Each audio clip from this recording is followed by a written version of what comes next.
ಒಳ್ಳೆ ಹುಡುಗ ಪ್ರಥಮ್ ಅವರ ಒಂದು ಒಳ್ಳೆ ಸಿನಿಮಾ ಬರ್ತಿದೆ. ಅದು ಯಾವ ಸಿನಿಮಾ, ಟೈಟಲ್ ಏನು, ಅವ್ರು ಹೇಳಿದ್ರೇ ಚಂದ, ಅವ್ರ ಹತ್ರನೇ ಮಾತಾಡಿಸ್ತೀನಿ.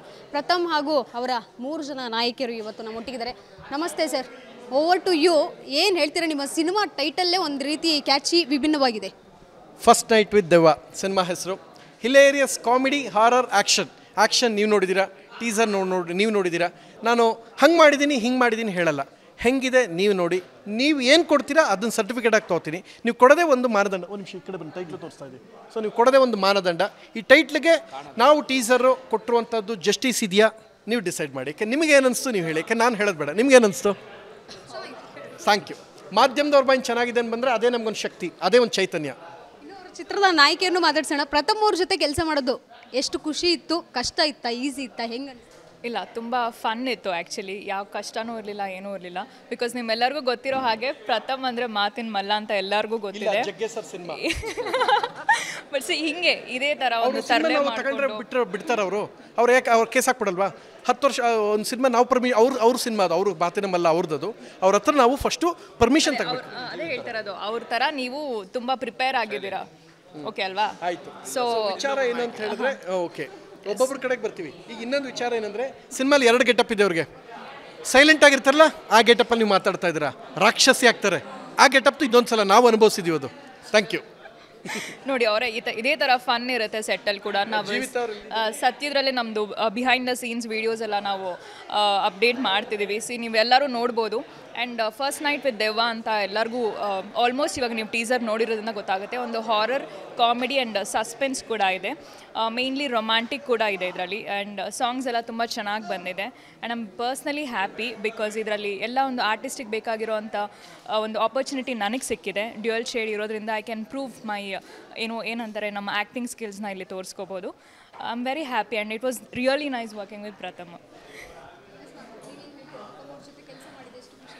ತುಂಬ ಖುಷಿ ಇದೆ. ಅದೇ ಆಲ್ರೆಡಿ ನಿಖಿತಾ ಹೇಳಿದ್ರಲ್ಲ, ಅವರು ಮಾತಿನ ಮಲ್ಲ. ನಾವೇನಾದರೂ ಒಂದು ಹೇಳಿದ್ರೆ ಅದಕ್ಕೆ ನಾವು ಹೇಳೋಕ್ಕಿಂತ ಮುಂಚೆನೇ ಅವರೇ ಡೈಲಾಗ್ ಸೇರಿಸ್ಕೊಂಡು ಅಥವಾ ಅವರೇ ಏನಾದರೂ ಒಂದು ಇಮ್ಯಾಜಿನ್ ಮಾಡ್ಕೊಂಡು ಏನಾದರೂ ಮಾತಾಡ್ಬಿಡ್ತಾರೆ. ಈ ಮೂವಿ ಅಂತೂ ನನಗಂತೂ ತುಂಬ ಖುಷಿ ಇದೆ ಮಾಡಿರೋದು. ಯಾಕಂದರೆ ನನ್ನ ಕ್ಯಾರೆಕ್ಟರ್ ಆಗಿರ್ಬೋದು, ಟೀಮ್ ಆಗಿರ್ಬೋದು, ಒಂದು ಡ್ಯುಯಲ್ ಶೇಡ್ ಇದೆ. ಚಾಲೆಂಜಿಂಗ್ ಆಗಿದೆ ನನ್ನ ಕ್ಯಾರೆಕ್ಟರ್ ತುಂಬ. ಸೊ ತುಂಬ ಖುಷಿ ಇದೆ. ಖಂಡಿತ ನಿಮ್ಗೆಲ್ರಿಗೂ ಇಷ್ಟ ಆಗಿರುತ್ತೆ ಅಂತ ಅಂದ್ಕೊಂಡಿರ್ತೀನಿ. ನೀವು ನೋಡಿದ್ದೀರಾ. ಮಾಡ್ಕೋಬೇಕಾರೆ ಇವ್ರು ತೊಂದರೆ ಕೊಡ್ತಿರ್ತಾರೆ. ಏನಕ್ಕೆ ತೊಂದರೆ ಕೊಡ್ತಾರೆ? ಪಿಕ್ಚರ್ ನೋಡೋದು ಬೇಡವಾ? ಆಯಿತು, ಇಬ್ಬರು ಸಪೋರ್ಟ್ ಮಾಡಿಲ್ಲ ಫಸ್ಟ್ ನೈಟ್ಗೆ ಅಂತ ಹೇಳಕ್ ಹೊರಟೆ ಅಷ್ಟೇ. ನಾನು ಮಿಕ್ಕಿದ್ದೇನೂ ಹೇಳಿಲ್ಲ. ಏನು ಮಾಡಿದ್ರು ಪ್ರೆಸ್ ಮೀಟಿಂಗ್ ಅವ್ರ ವೈಫ್ ಬರ್ತಾರೆ, ಅವಾಗ ಮೋಸ್ಟ್ಲಿ ಕಮ್ಮಿ ಅವ್ರು ಬರಲ್ಲ. ಅವರು ಸಿದ್ದರಾಮಣ್ಣ ಅವ್ರು ಬರಲ್ಲ. ಸಿದ್ದರಾಮಣ್ಣ ಅವ್ರ ಹೆಂಡತಿ ಕ್ಯಾಮ್ರಾ ಮುಂದೆ ಬರ್ತಾರ. ಒಂದು ನಿಮಿಷ, ಸಿದ್ದರಾಮಣ್ಣ ಅವ್ರ ಹೆಂಡತಿ ಬರ್ತಾರ, ರವಿಚಂದ್ರನ್ ಸರ್ ಹೆಂಡತಿ ಬರ್ತಾರ. ಬರಲ್ಲ ಅವ್ರ ಮಾಧ್ಯಮಕ್ಕೆ ಬರಲ್ಲ. ಈ ಹೆಂಡತಿ ಇದ್ದಾಗ ಆ ಹೆಂಡತಿ ಬರಲ್ಲ. ದೆವ್ವಗಳಾಗಿ ಏನೇನೋ ಮಾಡಿದ್ವಂತೇನು ಪ್ರಥಮ್ ಹೆಂಡತಿನ ಕರ್ಕೊಂಡು ಬರೋಕ್ಕಾಗಲ್ವಾ? ಏನು ನಿಖಿತಾ? ಏನು ಇಲ್ಲ, ನಾನು ಈ ಹೆಂಡ್ತಿನ ಇಟ್ಕೊಂಡೆ ಕಷ್ಟಪಡ್ತಾ ಇದ್ದೀವಿ. ಇವ್ರ ಕಡೆ ಆ ಹೆಂಡ್ತಿ ಬರಲ್ಲ. ಅವ್ರು ಎಷ್ಟು ಇದ್ದಾರೆ ಗೊತ್ತಾ? ಇವ್ರ ಮದುವೆ ಟೈಮಲ್ಲಿ ನಮ್ಮ ಸಿನಿಮಾದು ಏನು ಫೋಟೋಸ್ ಎಲ್ಲ ತುಂಬ ವೈರಲ್ ಆಗೋಗಿತ್ತು. ಎಷ್ಟೊಂದು ಜನ ನಮಗೆ ಕಮೆಂಟ್ಸ್ ಮಾಡಿದ್ರು, ಕಂಗ್ರ್ಯಾಚುಲೇಷನ್ಸ್ ಅಂತ. ಸೊ ಈ ಥರ ಎಲ್ಲನೂ ತರಲೆ ಮಾಡ್ತಾ ಇರ್ತಾರೆ. ಆ್ಯಂಡ್ ನಮ್ಗೆ ಅಭ್ಯಾಸ ಆಗೋಗ್ಬಿಟ್ಟಿದೆ ಈಗ. ಸೊ ಇವಾಗ ಕ್ಲಾರಿಟಿ ಕೊಡ್ತಿದ್ದೀವಿ. ಅದು ಸಿನಿಮಾದ ಪೋಸ್ಟರ್. ನನ್ನ ಬಡವ, ನನ್ನ ಮುಗ್ಧ, ರೈತನ ಮಗ, ನನ್ನ ಹತ್ರ ಏನು ಗೊತ್ತಿಲ್ಲ, ಇದು ಯಾವುದು ನಂಗೆ ಗೊತ್ತಿಲ್ಲ. ಈ ಥರ ಪದಗಳೆಲ್ಲ ನಂಗೆ ಬರಲ್ಲ. ಅದು ಏನಕ್ಕೆ ಹಿಂಗೆ ಹೇಳ್ತಾ ಇದ್ದಾರೋ, ಬಡವ್ರ ಮಕ್ಕಳನ್ನ ಯಾಕೆ ಟಾರ್ಗೆಟ್ ಮಾಡ್ತಾರೋ ಇವ್ರಿಗೆ ಗೊತ್ತಾಗ್ತಾ ಇಲ್ಲ.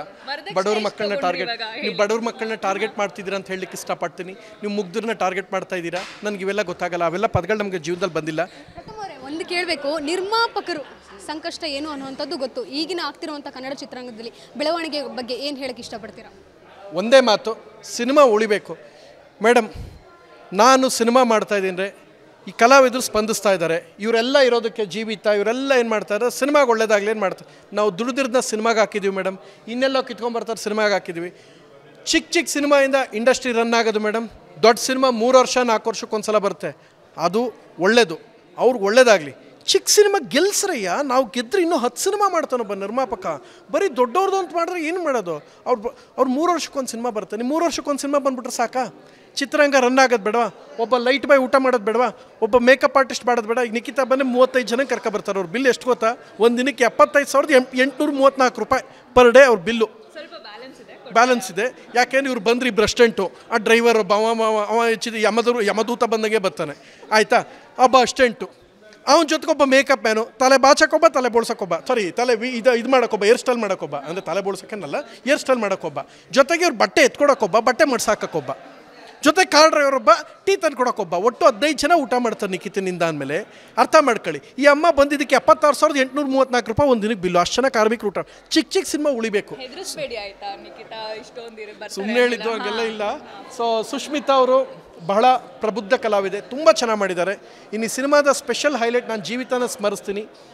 ಬಿಕಾಸ್ ಆಫ್ ಜೀವಿತಾ ಕಡೆಗಳಿಗೆ ಫೈನಲ್ ಆಯಿತು. ಜೀವಿತ ಈ ಪಾತ್ರ ಇದೆ ಅಂತ ಮಾಡಬೇಕು ಅಂತಿತ್ತು, ಚರ್ಚೆ ಆಯಿತು, ಮಾಡಿದ್ರು. ಇವತ್ತು ಅವ್ರು ಟೀಸರ್ಲಿ ತುಂಬ ಲವಲವಿಕೆಯಿಂದ ಕಾಣಿಸಿದ್ದಾರೆ.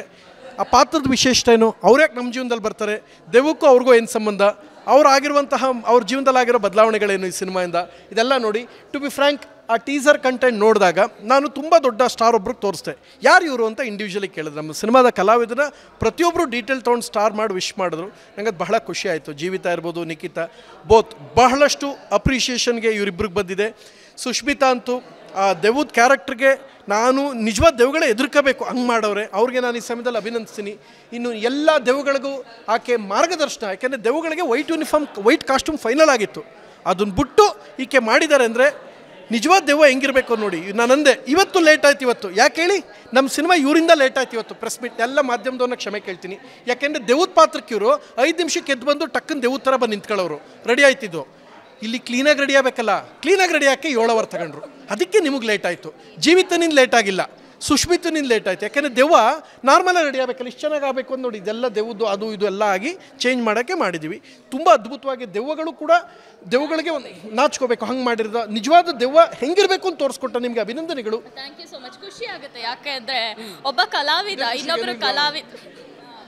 ಇನ್ನೊಬ್ರು ಕಲಾವಿದ್ರದ್ದು ಗೆಟಪ್ ನೋಡಿ ಅದನ್ನು ನಿಜವಾಗ್ಲೂ ಹೆದರ್ಕೊಂಡಿದ್ದೀವಿ ಅಥವಾ ಅವರ ಕ್ಯಾರೆಕ್ಟರ್ಗೆ ಸೂಟ್ ಆಗಿದ್ದಾರೆ ಅಂತ ಹೇಳಿದಾಗ ನಿಜವಾಗ್ಲೂ ಖುಷಿ ಆಗುತ್ತೆ.